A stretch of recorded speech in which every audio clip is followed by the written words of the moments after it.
Hello, welcome to Business Incorporated. I'm Ladi Williams. Coming up on the show today, Kenya's February inflation rises to 9-month high at 5.78%. And new port tariffs in Ghana take effect from today. And Egypt approves new custom tax breaks for used electric cars. Let's get the show started with intraday market numbers from Africa, which were mostly negative. Only the GSE in South Africa was positive at 0.86%. On the flip side, the NSE declined 0.11% on a day, interestingly, that Nigeria received the first shipment of the COVAX vaccine. And the NSE declined 0.11%, while the EGX 30 in Egypt fell 0.13%. Kenya closed negative on Monday. It was a different picture in the Middle East, where markets were mostly positive. In the UAE, Abu Dhabi's index rose 0.84%, while Dubai's index was higher by 0.69%. Elsewhere in the region, Saudi Arabia's index jumped 1.31%. Only the Qatari index shaved off 1.44%. And European stocks were mixed today, searching for direction as U.S. bond yields continue to retreat. Also, the market is digesting latest data released, and Chelsea Delaney has more for us. Hello, Chelsea. Great to have you. Yeah, and new data released today on German retail sales, and unemployment shows the damage that lockdowns are inflicting on the economy as leaders prepare to meet Wednesday to discuss easing measures. Tell us more about this data. Well, two pretty crucial points of data released on the German economy today. The first is retail sales, which fell steeper than expected, almost 5% in January. And that's as some retailers, particularly clothing and shoe retailers, saw sales fall almost 77%. So a truly catastrophic month for some of these stores here in Germany. Most retail stores have been locked down, have been closed since mid-December. So for many, they've really had several months of basically no business. And then we also had today unemployment data, which saw also a surprising increase in unemployment claims. A lot of that is coming from the services sector, so the retail industry, bars and restaurants as well. There are still almost 3 million people here in Germany who are on furlough schemes. So really the number of people who are out of work is looking more around 5 million here. So all of this is going to add to pressure on politicians as they meet tomorrow to take steps to reopen the economy. There has been a lot of concern about reopening too quickly, given the fact that coronavirus cases seem to have started to tick back up here in Germany. But the calls from both businesses and people to reopen are really growing louder. And it does appear that politicians are going to take that into consideration when they meet tomorrow and decide whether to extend the lockdown or to ease measures. And European police are investigating billions of euros worth of scam vaccine offers that have been targeted at governments across the bloc. What do we know about these scams? Well, this is something that law enforcement officials have been warning about for months. Because there's so much demand for COVID vaccines, many have said that it's likely to become really a hotbed of criminal activity.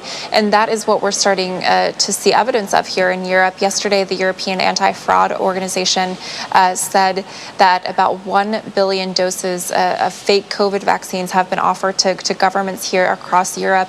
And it appears that there is a pattern where someone will reach out to a European politician, to a European government, and say that they're working with a pharmaceutical company like Pfizer, AstraZeneca, and offer the European government these doses that they say that they have access to. But when the EU officials or EU police look into it, they find that this intermediary is either a known criminal or is using a name of a business that has recently been shut down. And this is a big concern here here in Europe, because we've seen so much criticism of the EU's vaccine rollout, it's moving very slowly. There is a shortage of vaccines, so many governments are getting a bit desperate to find more sources for vaccines. So that's why we're seeing so much concern about this week, and so much calls for European governments and politicians to be very careful about who they're talking to. All right, let's look at big tech now. Facebook is planning to launch its new platform in Germany around May, as the tech giant faces pressure globally to pay publishers for content. However, Germany's news companies responded to this. It's been a mixed reaction from the media landscape here in Germany. Some of the big publishers here, such as Die Welt, have said that they will participate in this Facebook news program. And this is something that Facebook has been rolling out in other countries like the US and the UK. And through it, it'll feature stories from these publishers that it's working with, and those publishers will get money in return. But actually, the biggest publisher here in Germany, Axel Springer, has decided not to participate in this program. They say that Facebook is not paying enough money, that they're being undercompensated, and that they want to push for an EU-wide approach. So there still are another 100 publishers that are going to be taking part in this Facebook program, but there still is going to remain a lot of pressure on Facebook and a lot of criticism over the fact that these payments that people will get out of this program may be too low. All right, Chelsea, we'll keep watching and see how it goes. Thanks for the update, and do enjoy the rest of your day. And now in London, the FTSE 100 traded in the lower territory, down 10 points amid cautious trading. Oil giants BP and Royal Dutch Shell were among FTSE fallers following the drop in crude prices today. Let's see what has changed in intraday with Juliana. Hello, Juliana. Great to have you. And China's banking regulator gave the market a jolt this morning, warning that there is a risk of asset bubbles building abroad, talking about Europe, US, and other developed countries like the UK. Is this being discussed where you are? Not really being discussed today, Laddie, but it's a sentiment that's been going on for the past couple of weeks, because it's obvious to anybody that's interested in the markets that what you're seeing in some of these indexes is that they're not reflective of what's going on in the economy. While some economies are in recession or trying to crawl out of recession, we're seeing some indexes rising higher than they have in the past 2 or 3 years. I think it's difficult to say whether or not the shares of the value of these shares are really long term, and whether they can be sustained, because of course we've seen that working from home is now the new thing. There's been a digitization of society, so tech stocks have of course been doing particularly well, and especially here in the UK, the likes of Ocado and home deliveries are also doing very, very well. Is this for the long term, or is this unsustainable? That's, of course, the trillion-dollar question. And we know that all bubbles do burst. It's just how, when and why. And I think that's obviously what the concern is of China. This has been a long-going conversation, but I think really what investors are now going to be looking at is what happens on Friday, where China's House of Parliament will be sitting, and they will be putting out a 5-year long-term strategy as to how they can protect their economy. And of course, China is the world's second largest economy, so whatever procedures they put in place will have a knock-on effect for foreign markets. So I suppose we'll just have to wait and see what they decide then. Exactly, and oil stocks were part of the laggards this morning. The market's also putting into consideration the China's banking regulators' warning about the asset bubble. Oh, well, perhaps at early trading, the FTSE opened as flat as a pancake, but it's risen from the ashes and is firmly in the green at intraday. This is despite, of course, the decreased demand in commodity prices, which has pushed the oil majors like BP and Royal Dutch Shell lower. But house builder Taylor Wimpey confirmed earlier this morning that they will indeed be paying out their dividends. So that pushed their shares up 3.37% higher, as well as other house builders on the index. So at intraday, the FTSE All Share is up 0.43%. The FTSE 100 is up by 0.48%. And the domestic market, the FTSE 250, is up by 0.26%. In currency currencies, the British pound down today against the US dollar by 0.24%, down also on the euro by 0.02%, and down on the Japanese yen by 0.11%.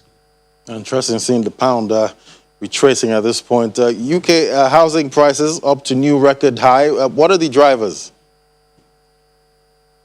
Yeah, you're going to have to have a lot of money in your back pocket, laddie, if you want to buy a home in the UK. And of course, if you want to live in the capital, you have to double that to over £450,000. And we have seen, according to Nationwide, that house prices continue to rise. They're up 6.7% on the year. Month on month, they have a 0.7% increase. I have discussed this with you and Chimeze over the past couple of months. There are several reasons why. Of course, the lockdown has completely changed the way people in the UK assess their home living. People do want those lovely Zoom backgrounds with the bookshelves and the lovely gardens. So a lot of people are upsizing where they live. Also, as well, the stamp duty holiday, which is a massive issue, and that's really surged the housing market activity. It is supposed to be ending on the 31st of March, but with all the speculation about what is and what won't be in Chancellor Rishi Sunak's spring budget tomorrow, an increase in this stamp duty holiday is certainly going to be one of them. So I don't think this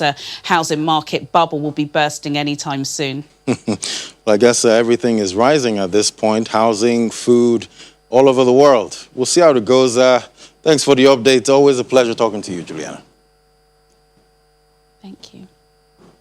And stocks in Asia Pacific were mixed today following strong gains overnight for shares on Wall Street. South Korea's Kospi jumped 1.03% to close at 3,043, and following its return from a Monday holiday.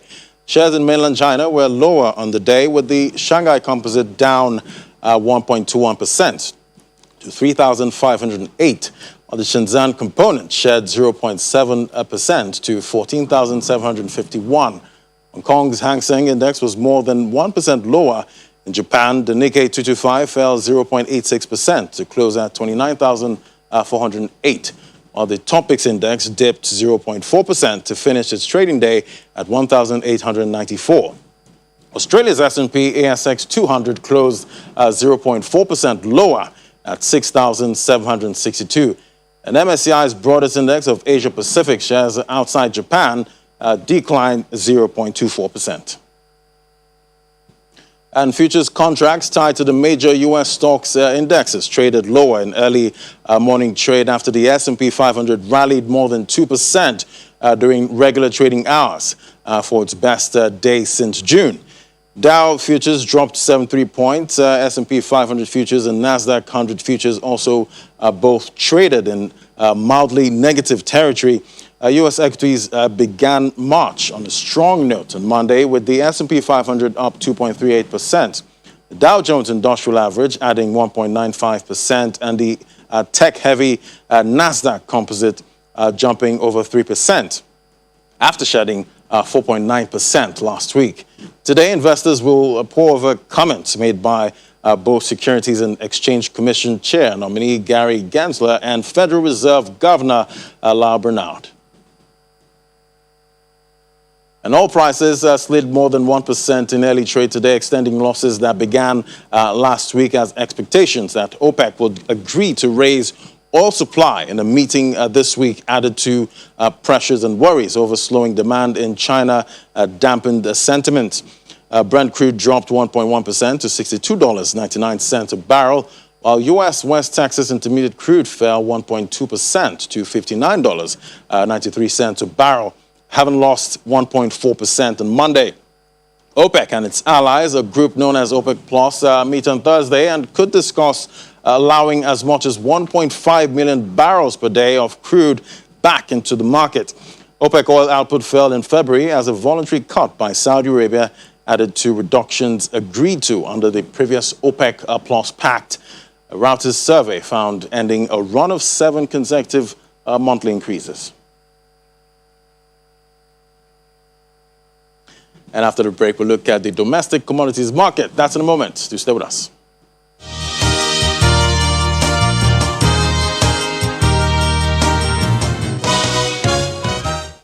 Welcome back. According to the Food and Agriculture Organization's Food Price Index, global food prices rose for the 8th straight month in January. According to the UN body, international food prices have reached their highest level since July 2014. Food prices are increasing sharply, with the likes of tofu in Indonesia up 30% since December 2020, and turtle beans, a local mainstay in Brazil, up 54% compared to a year earlier. Let's turn our focus now to Nigeria and what this rise in food prices globally means for the country. Seyi Omidiora, research analyst at financial derivatives company, joins us for more. Hello, Seyi. Great to have you.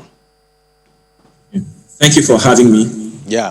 So in Nigeria, food inflation reached a high of 20.57% in January 2021 from 19.56% in December 2020. What are the underlying reasons behind this upsurge in global food prices, and what should consumers do in the face of galloping food prices? We have observed a sharp increase in global food prices for a long time now, and this is in the wake of the COVID-19 pandemic. And this increase has even grown at a faster rate than the rate of inflation in a lot of countries around the world. Now, this is due to a number of reasons. One of them, which is the gradual reopening of the global economy again in the wake of the pandemic. Vaccinations are accelerating, and with that, there has been accompanied by an increase in demand for food, and of course, the consequent increase in food prices. We should also note that the pandemic also wreaked havoc on the global food supply chain, and of course, this had an impact on food supply generally across the world. And of course, this also had an impact on food prices. Another thing we should consider is the fact that a lot of emerging country currencies are under immense pressure. And because of that, and we know that a lot of these countries are net importers of food. Now, there's going to be a lot of FX costs that will come with these FX pressures. And of course, there's also going to be FX pass through onto food costs. So of course, this will also lead to an increase in food prices. Last but not least, we also know that some of these staples are deployed in alternative sectors, or they are also used for other things. Sugar, for example, is used in the production of ethanol. Now, with the world slowly transitioning from fossil fuels into cleaner alternative energy, we know that ethanol is one of the products that will be looked at as an alternative source of fuel. Now, we also know that with an increase in demand for ethanol, there's also going to be an accompanying increase in demand for ethanol. There's also going to be an accompanying increase in the demand for sugar, and of course, this will push up the prices of sugar. This is not due to a direct consumption of sugar itself, but because of its use in this particular industry. Now, as to how consumers are going to react, we are likely to see rationing, a lot more rationing, and consumers are likely to leave luxury goods, for instance, and then spend more on their food because, right, of course, that's one thing. Then another thing we are also likely to see is people shifting from branded goods to unbranded goods. There's going to be a shift in brand loyalty. That's probably going to be another thing we are likely to see going forward. Okay, the food basket in Nigeria makes up more than half of the country's. Headline inflation reached 16.47% in January 2021, with food inflation also reaching 20.57%. Do you think that the food inflation may be reaching a point of inflection? And if so, what would be the impact of impending price moderation on food supply in Nigeria? Okay, now I don't believe that this is a point of inflection for a number of reasons. But first, we know that the year-on-year food inflation actually grew by about 100 basis points from December to January. That's to about 20.57% in January 2021.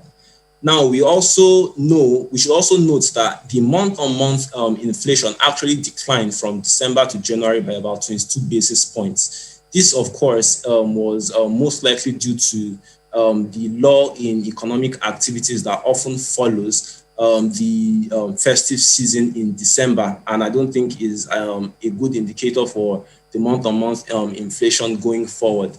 However, looking at factors that will determine food inflation in the near term, we should note that food inflation, imported food inflation, increased between December and January. And this, of course, has to do with the fact that the federal government, through the CBN, actually restricted FX to food importers, and they had to source for their FX in the parallel market, and this would most likely have pushed up food prices. Another thing we should note, which should not be overlooked, is the security issues in the food basin of the country. Now, if these security issues exacerbate, then of course what we should expect is that food supply there will be a problem with food supply, and consequently, of course, there is also going to be an increase in food prices. Right. Another thing we should look at, is the likelihood of an increase in transportation costs, which will, of course, also lead to an increase in food prices. Now, as to whether there will be a moderation, I don't think we will see any until Q3. When it's going to be harvest season, because we are currently in the planting season. Now, I don't think we will see any until the harvest season. And this, of course, is even dependent on the fact that these other factors have been addressed. All right, Shay, thank you so much. We've run out of time. Thank you for the update. We'll see you some other time. Great to have you. Thank you very much. And Kenya's inflation has risen to 5.78% in February, the highest level in 9 months due to the increase in price of fuel and some food items. The Consumer Price Index, which measures the price of everyday household goods such as food, clothing, and transport, rose by 0.7% to 113 in February from 112.6 in January. The fifth month of continuous gain in consumer prices. According to data from the Kenya National Bureau of Statistics, the price of kerosene, diesel and petrol jumped from January to February by 6% and 5.66% and 7.57% respectively as the global demand for oil increased.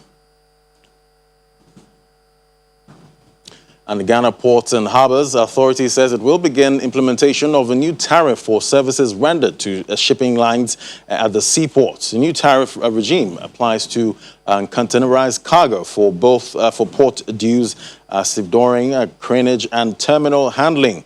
They are to increase on an average of 15.74% for 20-footer containers and 16.81% for 40-footer containers. The Port Authority explains that targeting only shipping lines is to help generate more revenue to settle loans secured to build the Terminal 3 of the Tema Port and other port infrastructure.